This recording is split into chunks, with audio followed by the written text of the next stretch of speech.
Dr. Sakib here with the Swift Podcast. 3, 2, 1. Here we go!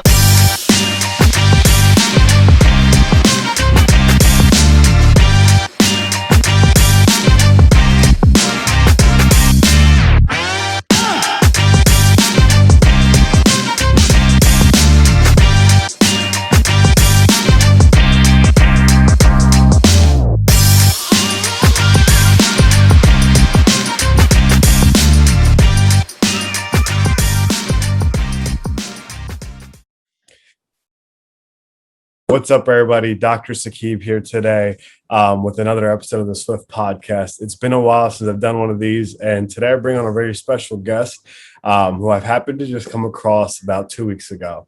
I'm bringing on Brandon Davis music, and honestly, guys, when I heard his first song, and I'm going to tangent real quick off that, it was called Destiny, and it popped up on my news feeds, and I got chilled from this song.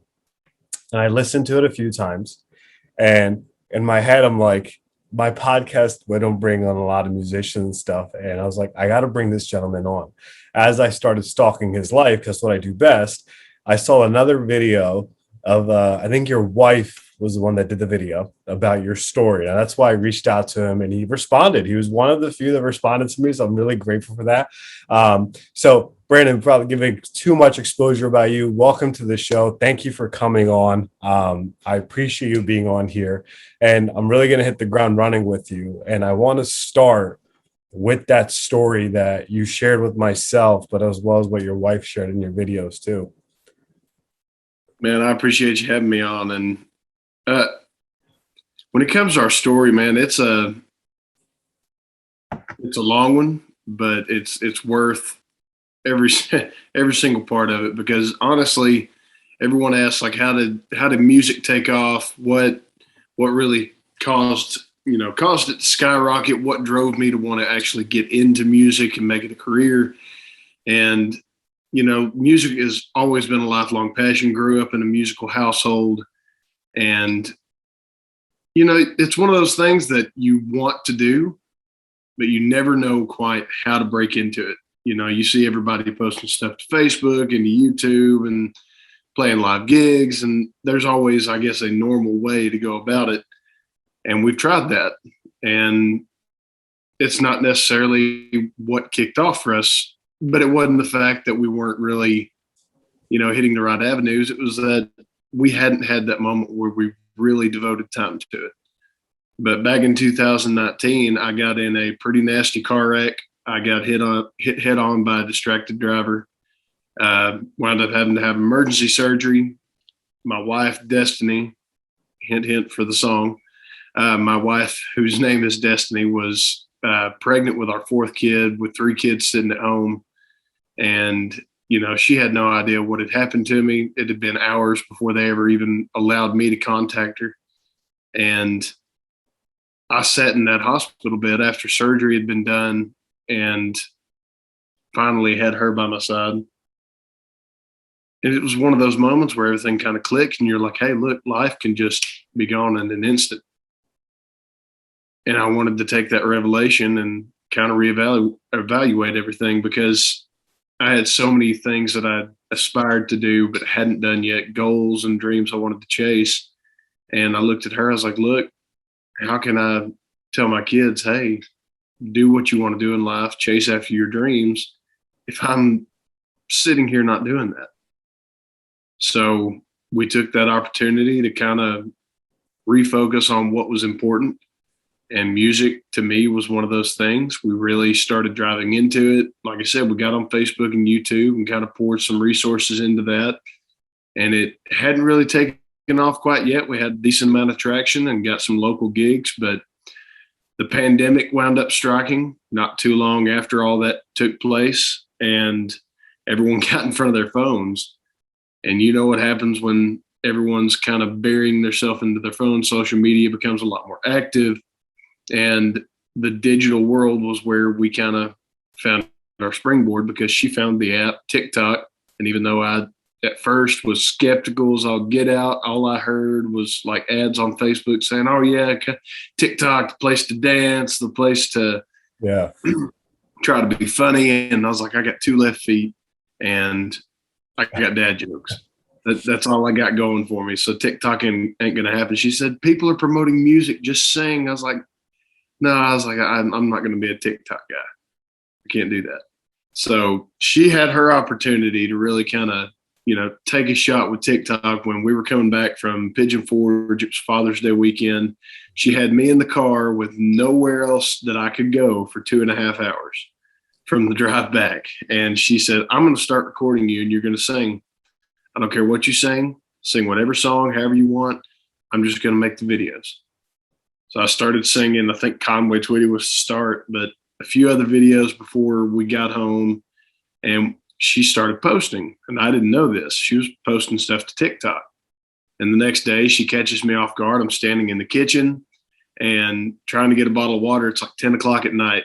And she comes up and says, baby, baby, baby, sing Brad Paisley, sing Dierks Bentley, sing Chris Stapleton.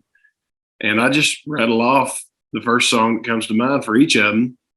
And I think it was the next morning of that night one, she's like, hey, look, I've been posting this stuff to TikTok and we've got some hits, like a few videos with 500 views. And this one I just took, it's got 1,600 views. Isn't this amazing? I was like, that's pretty awesome. I was like, we have never had that before. And the next day I was asking her to send me login information while I was sitting at work. And I logged into the app and all of a sudden that 1,600 views had turned into 20,000. And I had a little bit of a freak out moment because to me, that was what I considered viral. And all of a sudden 20,000 like cranked up into the millions and the followers started cranking up into the thousands to hundreds of thousands. And she looked at me and said, look, after about a month, we were 300,000 followers in. We were a few viral videos in. And she said, this is blowing up. People are saying they want more. They want to hear your original stuff. And they're really wanting to see everything that you've got to offer. Is music really what you want to do? Because if it is, this is our opportunity. We need to take it and run with it. So that's what we did. We took it, we ran with it. And now, thanks to TikTok and Instagram and Facebook and YouTube, we have grown this outstanding and loyal fan base in a way that I never thought possible. And we've been able to put out so much music. I think we're on our 11th song come Friday the 12th. So that's amazing. It's incredible. And it's all taken place in a little over a year. That's amazing, man. And so my podcast is to share the stories of people that not many people know your story. And I know a lot of my friends that listen to country, the day I heard your song, I think I sent that message out to 25 people. And then the day after you said, hey, I'll come on your show, I sent a message out to 50 more. I was like, guys, you need to watch this because you're going to listen to this episode with him. And I want to backtrack a little bit to your story in terms of chasing your dreams and the inspiration you have for your kids. So a couple of days ago, I was listening to a YouTube video for a motivational speaker, and Rick Risby, his father was one that taught him a lesson, and his father used to get up at 3 a.m. and no one ever questioned him. And his sole purpose of doing that was so his kids can influence and feel the influence of the father. So your answer reminded me of that speech in a sense of like, that's what you're trying to do, man. You're trying to influence the change to chase the dreams that you wanted to chase for your kids. And I truly respect that. And it was just so ironic that was your answer after I saw this video. And I was like, I'm making connections here. And I'm like, this man has such more to your story. Yes, your music is a huge passion and you're a phenomenal singer, I will say. And I love it. I love the passion that comes in there, but there's lessons in every song. And as I was speaking about your music to my friends last week, and even today, I was like, guys, I'm really excited about this episode because I don't know what's going to bring, but all I know is that his music has lessons for us to learn from. And one of the bigger lessons I used to talk about in the episodes was COVID. Right? COVID was a huge thing and a huge uproar for people who were bedbound. So for you, COVID was probably a good thing in a sense, minus the car accident you were in, but it truly changed your life in a sense, right? So talk to us about that transition of, getting out of that comfort zone of, you were set in a career working and you weren't really sure about the whole TikTok thing, but you did it. So how do you feel? And how was that kind of mental barrier broken down, like that wall that was put up for you? Well, so to kind of go along with that, the very first song we put out was actually kind of a way to explain to people how things were going in the time of COVID. So when COVID struck, pandemic hit, everyone's world literally got turned upside down, ours included.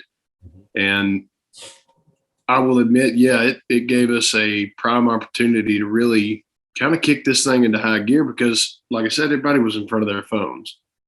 But I mean, I was still working a 45, 50 hour a week job, and everything that I knew about trying to get my work done and dealing with contractors and job sites shutting down and everything else, it was a crazy point in time where you couldn't count on anything. You couldn't count on being able to go to a grocery store safely.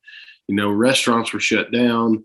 Anywhere you did go, you had to make sure you had a mask. You didn't want to get near anybody because you never knew who was safe to be around and who wasn't. So there was no normalcy. There was no sense of, that familiar day to day life. And so the very first song that I actually released to any platform as a full blown, put it all out there to stream and buy was a song called God Made Angels. And it is a love song, and it talks about, making sure that no matter what, you got someone you can rely on. But that's the thing. At the end of the day, you can't count on the world around you. Tomorrow's not guaranteed, and the weather's going to change at any minute. You never have anything that is set in stone that you're always going to be able to rely on. But there are two things that I've found that I can count on, and that's the ones I love and God. And if I got those two things going for me, then I'm good to go. Pandemic or not, I'm solid. So that's how we tried to kind of push through, is really just having that sense to know, look, we've got each other. We're pushing this thing on. And it was difficult because it was like having two jobs at the time. You had, the career that I had went to college for, and then you have the career that you love, that you're passionate about, that you're trying to drive and make the full-time thing. And on top of that, you got all the family time that you still got to work in there. But that's why I love this house, because I've got 4 kids that run around singing the songs. I've got a daughter that is 6 years old, bringing me little scribbled out, like they're hard to read, but I can read every single word, songs that she's writing in her closet with her little pink First Act guitar. So it's been amazing. And that made everything a whole lot easier to transition because the kids were in it with us. They were right there beside us. They were loving every bit. I've got a 2-year-old that knows the word to every song that I have written and released, and I will put him in front of anyone and test that theory. That's amazing. Absolutely amazing. And I know that as we were talking, one of the bigger inspirations that you mentioned for you was what gets you up is your family. And as you speak about them, I can see that the joy you have in your eyes for your kids. And I've seen some of your videos with your kids. Great bunch of looking kids. Like, you guys, they're awesome. The family is awesome. It's really exciting. So let me ask you, what brought you, I guess this is before pandemic, before the accident, you had this passion for music. You wanted to be a musician. So, and we can even touch about the baseball career and so forth, but what got you into music in general? Like, let's go before that. Who gave you that first, I guess, the insight? Well, I mean, music has always been in the family. It was the light of the household, because my dad and his dad, uncles, cousins, you name it, we've all been in it. I've got a brother that's in it, and my mama and papa, they traveled around church to church. She would always have her tambourine. He had his guitar. They were like a little gospel version of Johnny and June. And my dad picked up a bass guitar at like 12 years old, and all of a sudden was playing with a church band, playing with little country groups. And it took off for him early as far as the spark and fire and the love for it. and he started writing songs. He's traveled the country playing gospel music, traveled around doing country music, and even back in 1988 got to open for Garth Brooks before he was really, Garth Brooks. Oh. He had come through town and was playing at Governor's Lounge here in Chattanooga, and my dad's band was the one that got to open that night. But that was there from day one. Like, as soon as I was brought into this world, music was a big part of it, along with baseball to boot. So I had two passions that my father drove right into me from the get-go, and I chased after both of them. I was always there when he was playing shows. I'd gotten talent shows when I was young, and got in the family band as soon as I was old enough and knew how to play guitar well enough to do so. But I'm so thankful for him and the fact that he did give me the opportunity to learn what I did, because I was learning how to write songs when I was an 8th grader in 2007. And so from 2007 all the way to now, whether the songs were good back then or not, I was writing songs and writing them down, recording on old cell phones that I've still got sitting in the garage, and shoot voice memo recorders that are sitting in the closet. So songs tucked away everywhere that maybe one day we'll go through the lost notes of.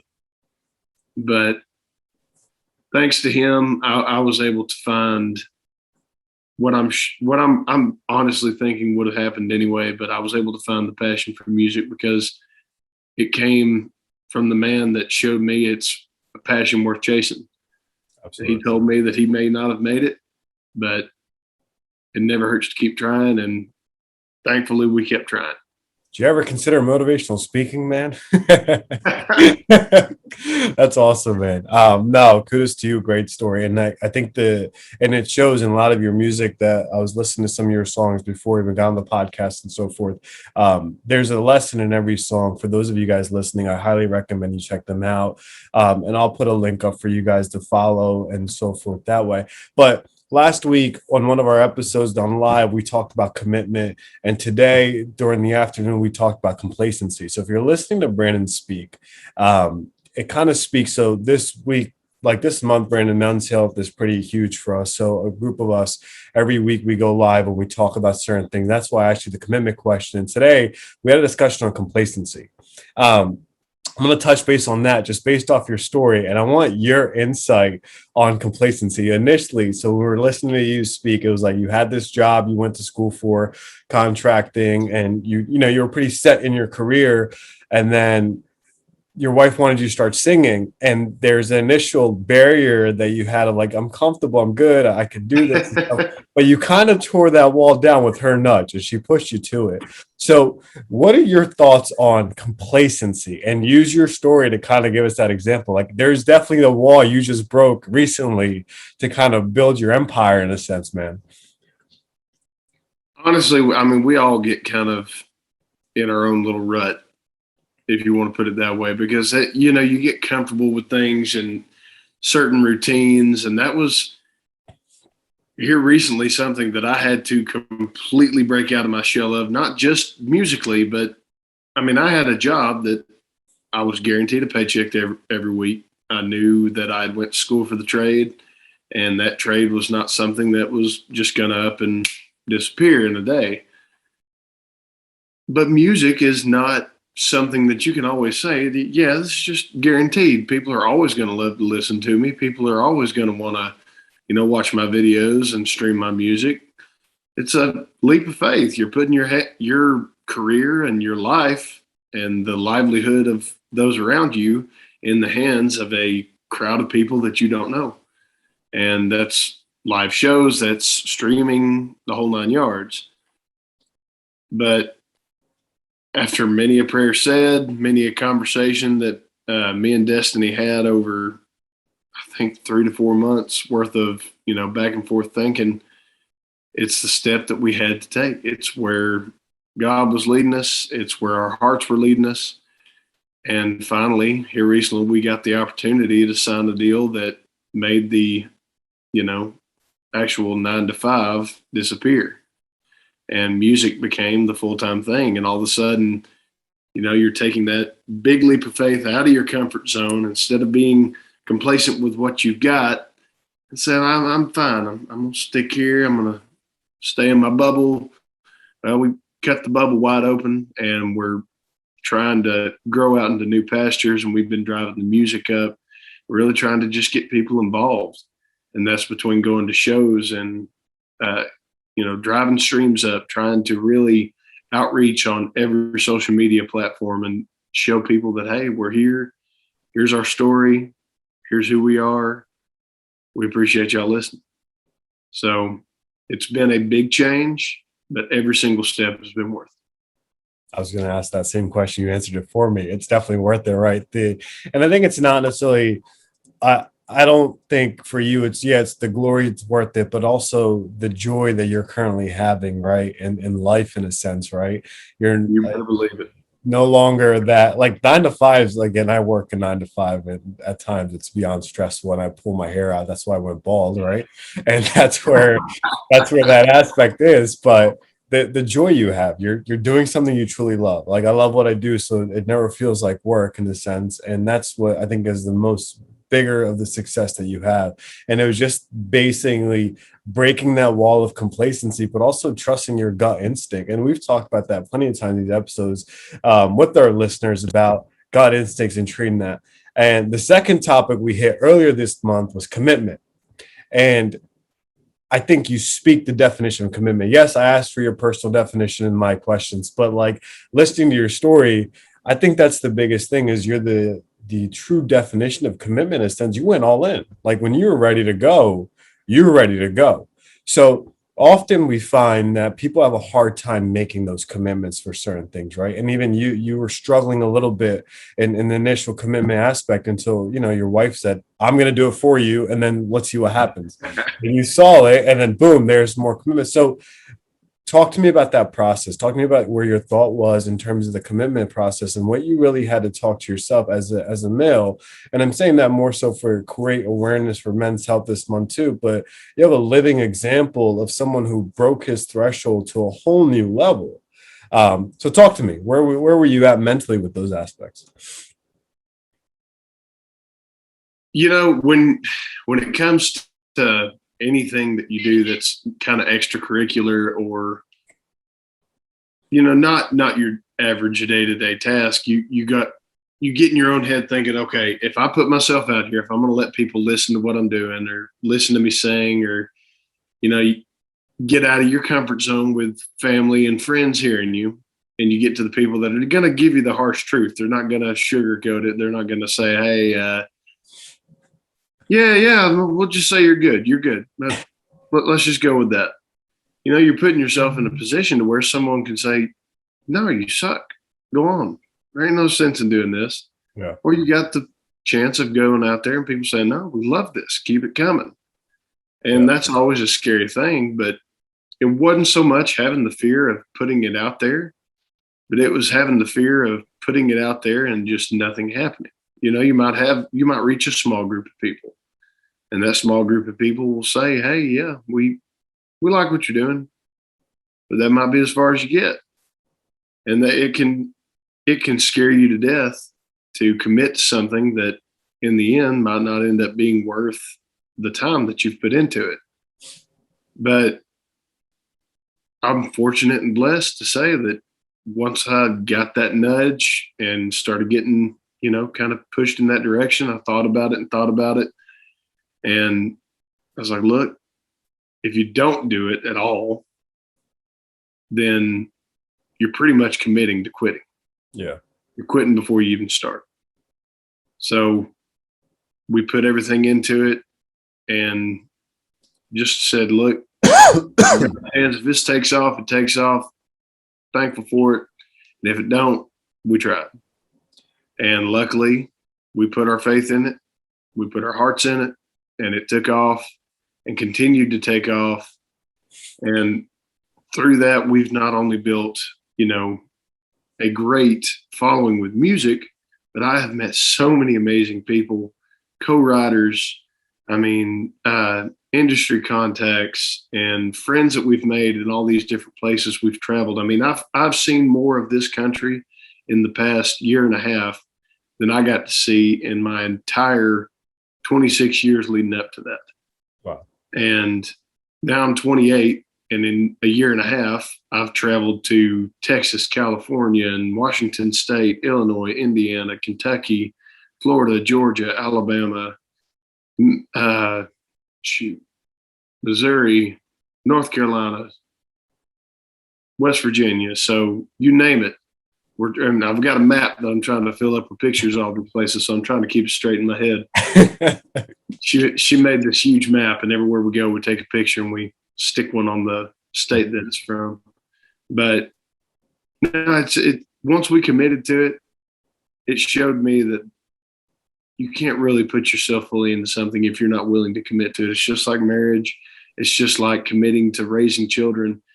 If you can't put your full self into it, your heart into it, and say, look, I'm going to devote everything I've got for this portion of my life into this to make sure that what I'm putting into it is going to be deserving of what I get out of it. That's awesome. Well said, man. I agree with you 110%, right? Commitment takes it to a whole new level. And I want to backtrack a little bit as I was listening to you speak about commitment and how that was. You also mentioned there was like a little bit of a fear. And often people don't take a lot of risks in life because there's a fear of failure, there's a lack of time, or there's a fear of money not being driven. And you mentioned a little bit of your thought process that occurred like, hey, what if this doesn't work out? What if I just get stopped here? But you didn't really let that stop you. So for the listeners listening, what is your, I guess, advice on those thoughts? Because I know a lot of entrepreneurs, I know a lot of guys and girls that want to launch their career to the next level and make big moves. Even for myself, there's a lot of moves I want to continue to make as I get into this profession, get more involved with things. And I go through those same thought processes at times. And, I regroup, I do my thing and get out there. And my listeners know what I've been doing. So how about for you? What were your kind of go-to set things? Really and truly, the go-tos for making it happen is just knowing that we had to put all we had into it to make it happen. And it wasn't so much looking at it from a monetized standpoint, which it led to that. But we got to thinking, if we're wanting to make something out of this, we have to manage to build it into something that's actually going to be fruitful. Because nothing when you first start out is ever going to be just out the gate, amazing, ready to go. You've got this, out of this world product that you're ready to just rake in whatever you can off of. But we tested the waters and released our first song back in November of 2020. And all of a sudden I'm like, okay, it's out there. Let's see if people actually go and buy it and listen to it.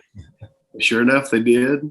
And that led to, we used to, in order to get music produced, we were going through and doing merchandise fundraisers through Custom Ink and saying, look, we're selling hoodies, we're selling hats. If y'all come and buy these, we're taking the proceeds and trying to get it to produce this next song so we can get more music. And that was the only way we could do it because, I had a day job, but that was paying the bills. And when you're paying all the bills, there's not a whole lot left to pour into music.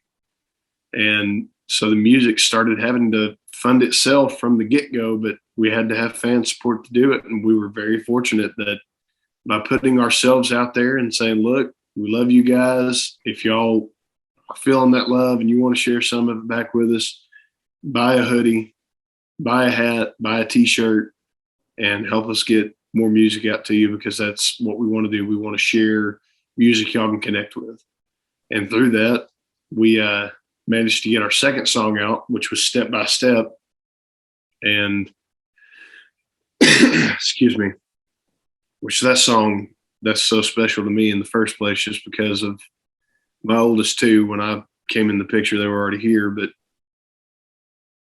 I was able to share a big chunk of my life in that song. Yeah. And be able to connect with so many people, all because we had faith in a dream and other people had faith in that same dream, and allowed us to take something that started out as nothing and turned it into something a lot more.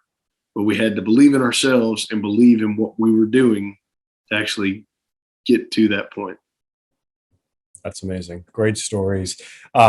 With that, folks, for the last half hour, he's been nothing but a bundle of joy to talk to with so many different life lessons without this. And I'm honestly sitting here like I am beyond grateful for one that you responded and two that we brought you on this episode because the people have gotten a lot of education and knowledge. We're going to take a short break and we'll be right back with Brandon with you guys.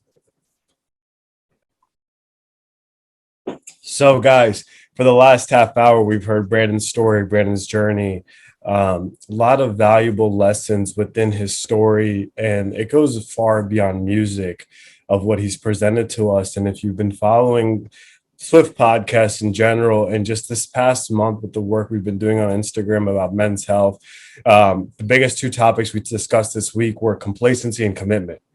And this man is the living definition of commitment in my eyes from his work and everything he's had. So, Brandon, we talked about over the break. The floor is all yours on your 3 pieces of advice for those 2 topics that we discussed today.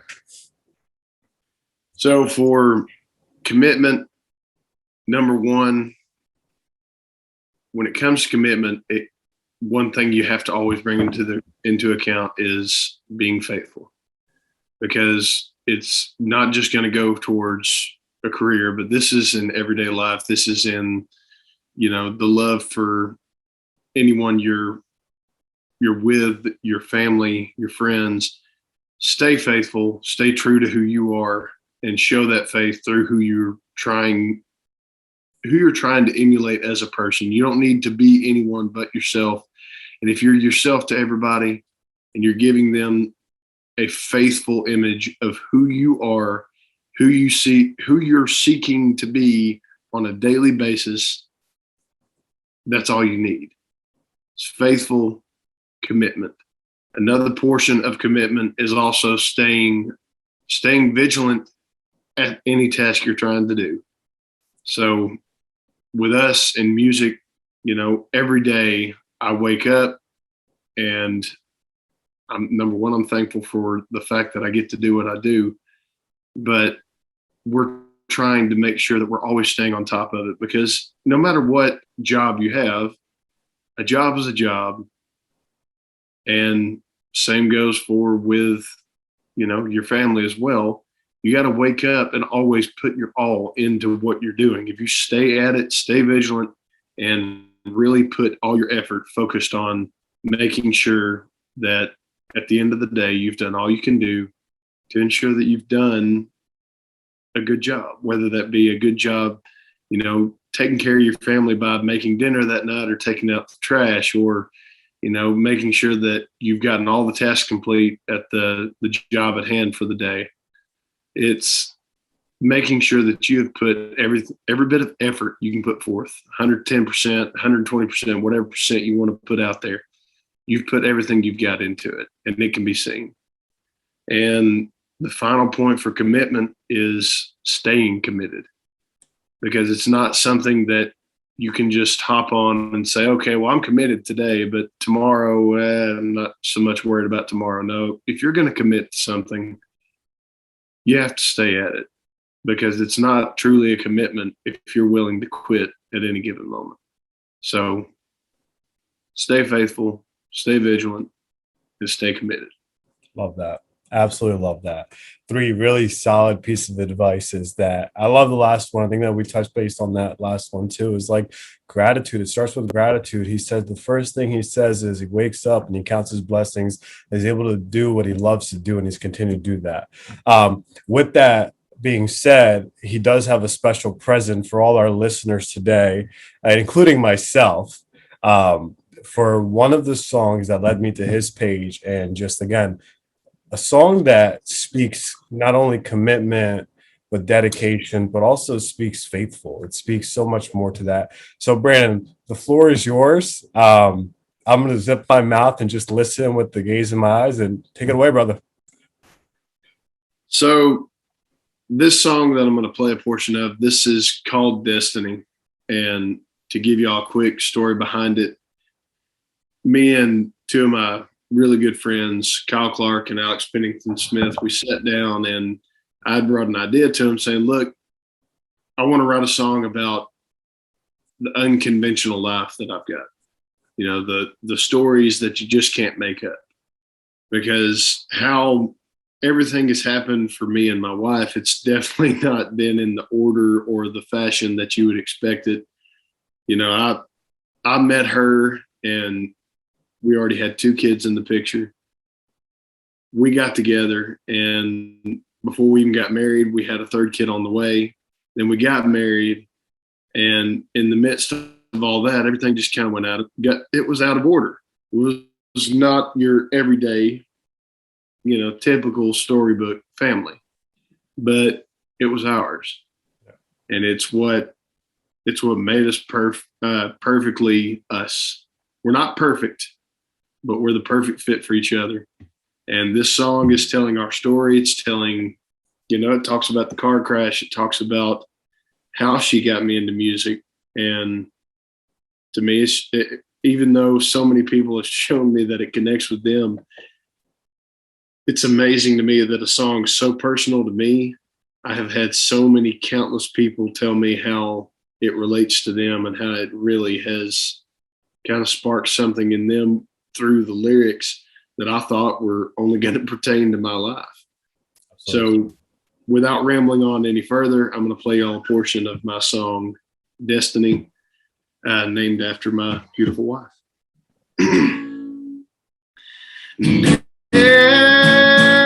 Destiny sure got a hold of my heart, just like it's meant to be. And I say it was written in the stars. Yes, unpredictable love made this beautiful life. I couldn't make it up, even if I tried, 'cause it's destiny.